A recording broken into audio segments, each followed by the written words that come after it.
Devi, dan Mbak Devi di sini ditemenin sama Bang Winsar.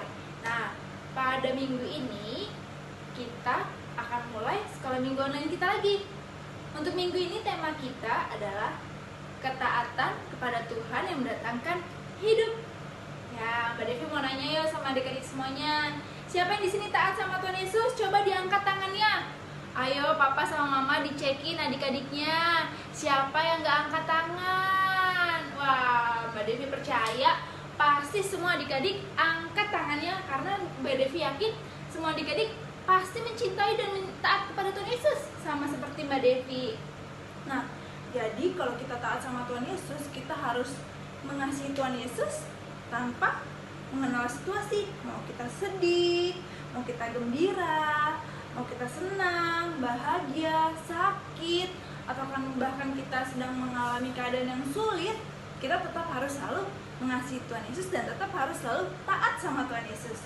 Seperti lagu yang akan kita nyanyikan pada pagi hari ini, biarpun gunung-gunung beranjak.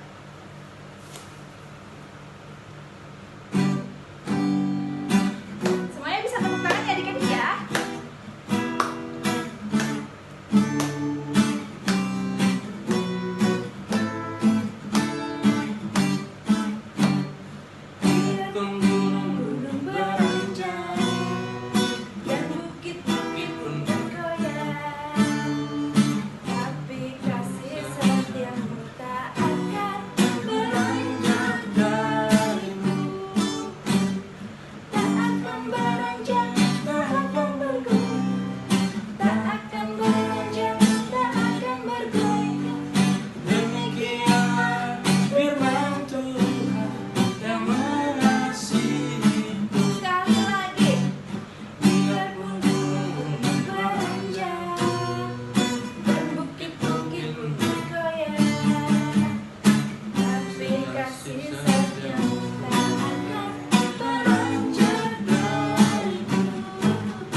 Dan bukit pun bergoyang, adik-adik semuanya pasti tetap cinta sama Tuhan Yesus. Benar ya adik-adik ya? Sebelum kita melanjut ke tahap berikutnya, kita mau mulai ibadah kita dengan doa dulu ya adik-adik ya. Semuanya bisa dilipat tangannya, ditutup matanya. Kita mau berdoa. Yuk Bapak sama Ibu, Eyang, Mbah, kakungnya, dicek yuk adik-adiknya, semuanya sudah lipat tangannya, sudah tutup matanya semuanya belum? Yuk semuanya diikutin Mbak Devi ya. Tuhan Yesus, terima kasih untuk pagi hari ini kami boleh melakukan ibadah online kami. Kiranya Tuhan yang memberkati kami dari awal, pertengahan, hingga akhirnya. Kiranya Tuhan yang selalu menyertai kami. Amin. Amin. Wah. Nah, sebelum kita masuk ke firman, Mbak Devi mau ajak-ajak adik semuanya untuk menyanyikan satu buah lagu yang berjudul T-A-A-T. Apa semuanya? Ya, betul. Taat.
saja ku kasihi kau dengan kasih Tuhan.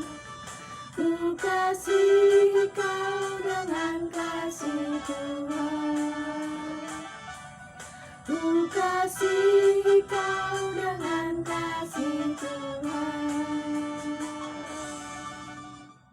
Berdoa. Tuhan, kami ingin membaca firman Tuhan dan bimbinglah kami, katalah kami supaya diberkati Tuhan. Terima kasih Tuhan. Tentang perayaan Paskah, berfirmanlah Tuhan kepada Musa dan Harun di tanah Mesir. Bulan inilah akan menjadi permulaan segala bulan bagimu. Itu akan menjadi bulan pertama bagimu tiap-tiap tahun. Katakanlah kepada segenap jemaah Israel, pada tanggal 10 bulan ini diambillah oleh masing-masing seekor anak domba menurut kaum keluarga, seekor anak domba untuk tiap-tiap rumah tangga. Tetapi jika rumah tangga itu terlalu kecil jumlahnya untuk mengambil seekor anak domba, maka ia yang terdekat ke rumah haruslah mengambil seekor menurut jumlah jiwa. Tentang anak domba itu kamu buatlah perkiraan menurut keperluan tiap-tiap orang. Anak dombamu itu harus jantan, dia berumur setahun. Kamu boleh ambil domba atau kambing. Kamu harus mengurungnya sampai hari yang ke-14 bulan ini. Lalu seluruh jemaah Israel yang berkumpul harus menyembelihnya pada waktu senja. Kemudian dari darahnya haruslah diambil sedikit yang dibubuhkan pada kedua tiang pintu dan pada ambang atas, pada rumah-rumah di mana orang memakannya. Dagingnya harus dimakan mereka pada malam itu juga. Yang dipanggang mereka harus makan dengan roti yang tidak beragi beserta sayur pahit. Janganlah kamu memakan mentah atau direbus dalam air, hanya dipanggang di api lengkap dengan kepala yang betisnya yang isi perutnya. Jangan kamu tinggalkan apa dari daging itu sampai pagi. Apa yang tinggal sampai pagi kamu bakarlah habis dengan api, dan beginilah kamu memakannya. Pinggangmu berikat kasut pada kakimu, pada tongkat di tanganmu. Buru-burulah kamu memakannya. Itulah Paskah bagi Tuhan. Sebab apa malam ini waktu akan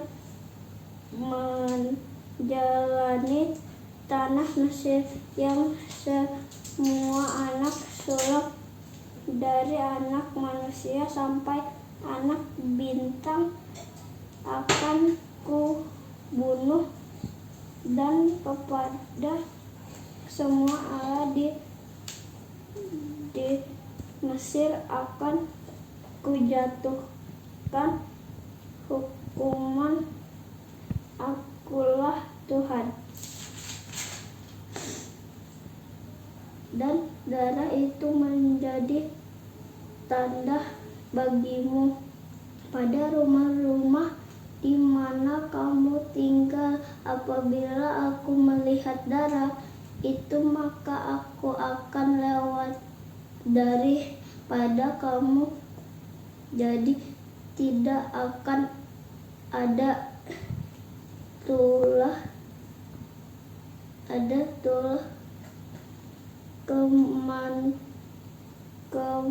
kemusnahan di tengah-tengah kamu apabila aku menghukum tanah Mesir. Hari ini akan menjadi hari peringatan bagimu. Kamu harus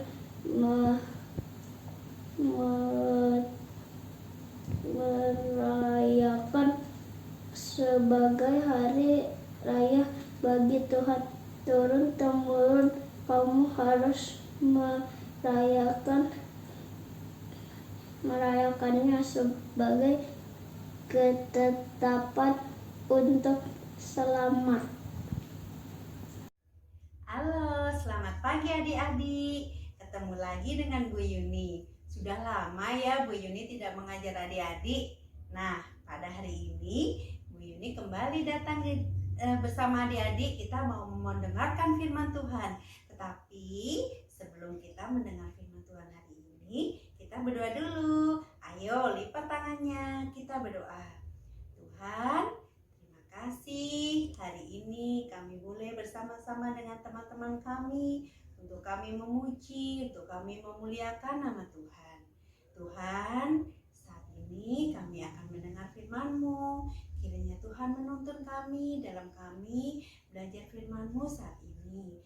Bimbinglah kami dengan Roh-Mu yang kudus Tuhan. Terima kasih Tuhan Yesus, dalam nama-Mu kami berdoa. Amin. Nah, adik-adik, bangsa kita baru saja merayakan sesuatu perayaan. Adik-adik masih ingat nggak? Bulan kemarin. Ayo coba tebak. Iya benar. Bangsa kita merayakan berapa tahun? 75 tahun kemerdekaannya. Wah, berarti sudah lama ya. Sudah tua ya. Tapi lebih lama lagi penjajahan bangsa Belanda di negeri kita, adik-adik. Berapa coba? Siapa yang tahu? Iya benar, 350 tahun. Wah, benar-benar penjajahan yang lama sekali. Kok penjajahan nggak boleh sih? Kenapa? Iya, karena penjajahan bangsa kita menderita. Nenek moyang kita banyak disuruh kerja paksa, membuat ini itu tanpa diupah. Jadi banyak sekali nenek moyang kita yang gugur karena penjajahan. Nah, di zaman Alkitab, zaman Perjanjian Lama, demikian juga bangsa Israel, adik-adik. Bangsa Israel, ayo, pernah dengar nggak ceritanya? Pernah dijajah oleh siapa? Iya benar, bangsa Mesir. Nah, bangsa Israel berada di tanah Mesir dan mereka dijajah begitu rupa sehingga mereka sudah tidak kuat lagi. Mereka udah capek tiap hari disuruh membangun ini, membangun itu oleh bangsa Mesir, tapi mereka tidak pernah diupah. Akhirnya mereka bilang kepada Musa dan Harun, pokoknya kami ingin keluar dari negeri ini, kami ingin bebas. Nah, akhirnya si Musa dan Harun menghadap kepada Raja Fir'aun. Nah, apa yang terjadi selanjutnya? Ayo kita lihat gambar berikut. Nah, akhirnya si Musa dan Harun menghadap Raja Fir'aun. Tetapi Raja Fir'aun berkata dalam hatinya, "Apaan? Ngapain aku membebaskan bangsa Israel dari tanahku? Pasti mereka akan bersenang-senang. Terus siapa yang kerja buat aku?" Dan Raja Fir'aun mengeraskan hatinya dan tidak memperbolehkan bangsa Israel keluar dari tanah Mesir. Dan karena bangsa Mesir mengeraskan hatinya, maka Tuhan Allah marah pada bangsa Mesir. Nah, adik-adik, bangsa Mesir akhirnya dikasih tulah atau hukuman dari Tuhan. Yaitu yang pertama adalah air menjadi darah. Jadi di mana-mana air di tanah Mesir bukan air yang bisa diminum, tetapi airnya semua berubah darah. Tetapi Raja Fir'aun tetap mengeraskan hatinya. Dia tidak mau bangsa Israel keluar dari tanahnya. Kemudian tulah yang kedua datang, yaitu begitu banyak kata ada di daerah di mana bangsa Israel tinggal di tanah Mesir.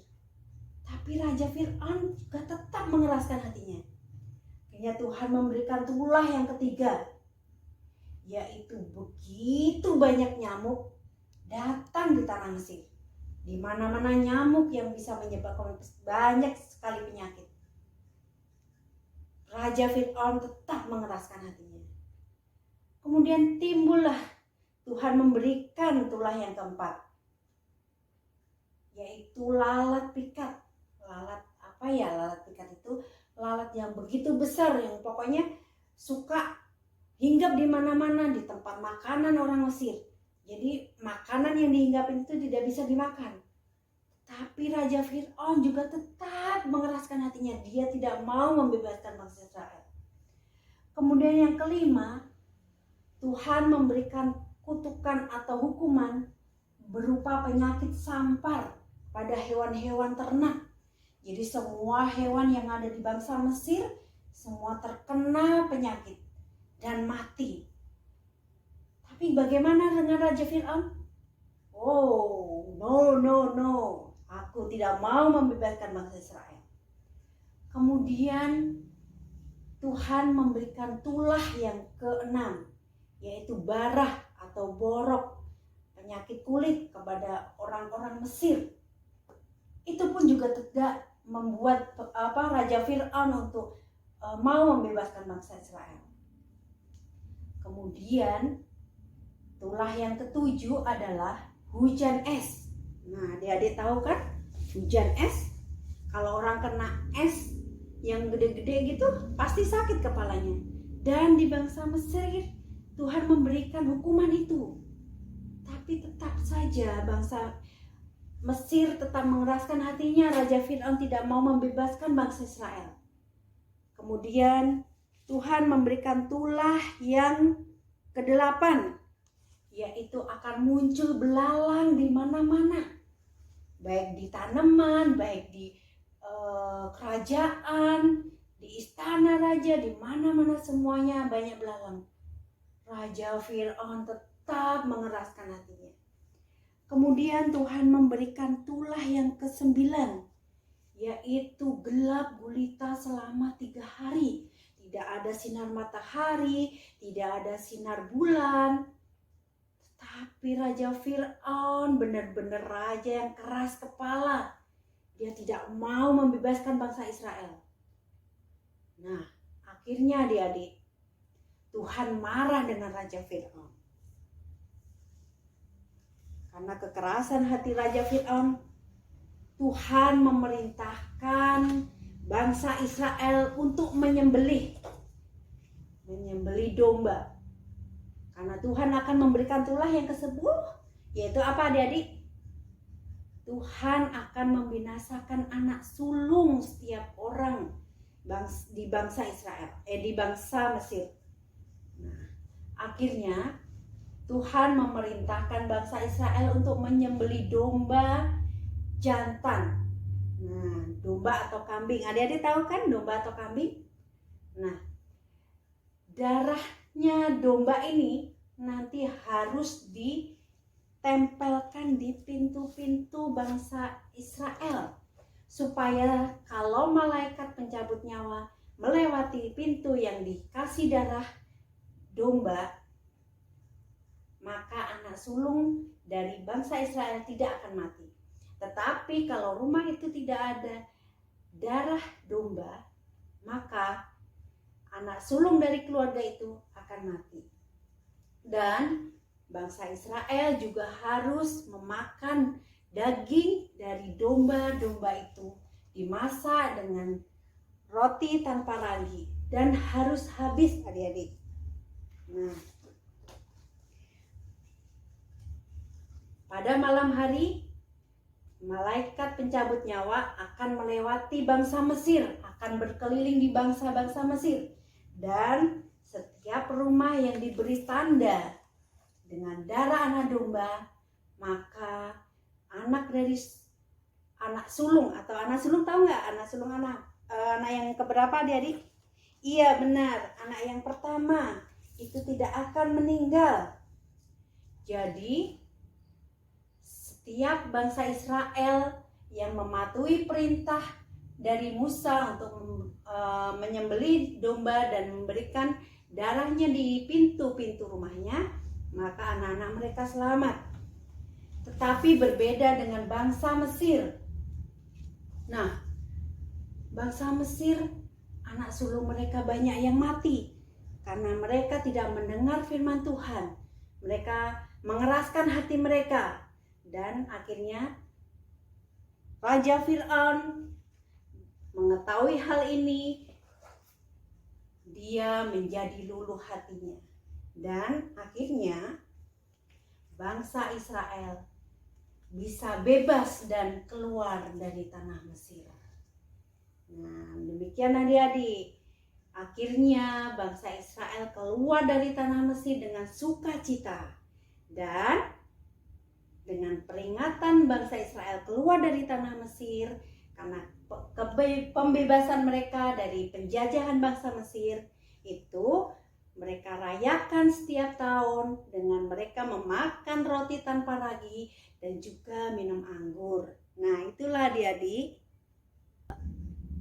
Nah, adik-adik, dari cerita tadi kita bisa melihat bagaimana bangsa Israel yang taat akan perintah Tuhan, taat mematuhi apa yang diperintahkan Tuhan melalui Nabi Musa. Apa coba tadi? Iya benar, supaya mereka menyembelih domba dan mengoleskan darahnya di pintu, maka anak mereka tidak akan mati. Nah, seperti bangsa Israel yang taat akan perintah Tuhan, nah seperti itu juga kita harusnya adik-adik. Kalau kita menaati apa yang diperintahkan Tuhan, maka bencana ataupun sesuatu yang tidak dikehendaki akan lalu dari kita. Dan kita percaya bahwa Tuhan seperti bangsa Israel dengan menyembelih domba, maka mereka selamat. Dan sekarang Tuhan Yesus sudah mengorbankan dirinya untuk menebus dosa manusia. Kita percaya bahwa kita sudah menjadi pemenang dari dosa, pemenang dari penjajahan keinginan hati yang tidak seturut dengan firman Tuhan. Nah, kita akan menutup firman Tuhan hari ini dengan kita berdoa. Mari kita berdoa. Tuhan Yesus, terima kasih Tuhan, kami boleh belajar untuk kami mengenal akan kasih setia Tuhan, dan Tuhan tolong kami untuk taat seperti bangsa Israel taat mematuhi apa yang Tuhan perintahkan bagi kami. Dan biarlah apa yang kami lakukan Tuhan, semua hanya untuk kemuliaan nama Tuhan. Terima kasih Tuhan Yesus, terima kasih atas firman-Mu, terima kasih atas pelajaran hari ini. Hanya di dalam nama Tuhan Yesus kami menyerahkan doa ini. Amin. Terima kasih Tuhan Yesus untuk setiap berkat Tuhan dari awal ibadah kami, pertengahan hingga akhir kami di penghujung ibadah kami Tuhan. Bapa, jadikanlah kami menjadi anak-anak-Mu yang taat, yang mau dengar-dengar akan nasihat orang tua kami, ayah, ibu, kakek, nenek, kakak. Bantu kami juga menjadi anak-anak yang pintar, anak-anak yang takut akan Tuhan, anak-anak yang sehat, anak-anak yang mau setia mengikut Engkau Tuhan Yesus. Sebentar lagi kami akan menyelesaikan ibadah kami Tuhan. Kiranya Tuhan selalu menyertai kami dalam setiap kehidupan kami, dan jauhkan kami Tuhan dari segala mara bahaya. Hanya di dalam nama anak-Mu Tuhan Yesus Kristus kami telah berdoa dan mengucap syukur. Amin. Nah, gimana tadi adik-adik untuk firman Tuhannya? Seru banget pastinya ya. Nah, Mbak Devi harap kita semua bisa selalu taat sama Tuhan Yesus dalam keadaan apapun. Baik sedih, senang, suka, gembira, adik-adik tetap harus taat sama Tuhan Yesus supaya kita menjadi anak-anak Tuhan Yesus yang taat dan selalu mengandalkan Tuhan Yesus. Sebagai lagu terakhir untuk acara penutup di ibadah online kita mau angkat satu pujian. Sekarang saya sudah bebas.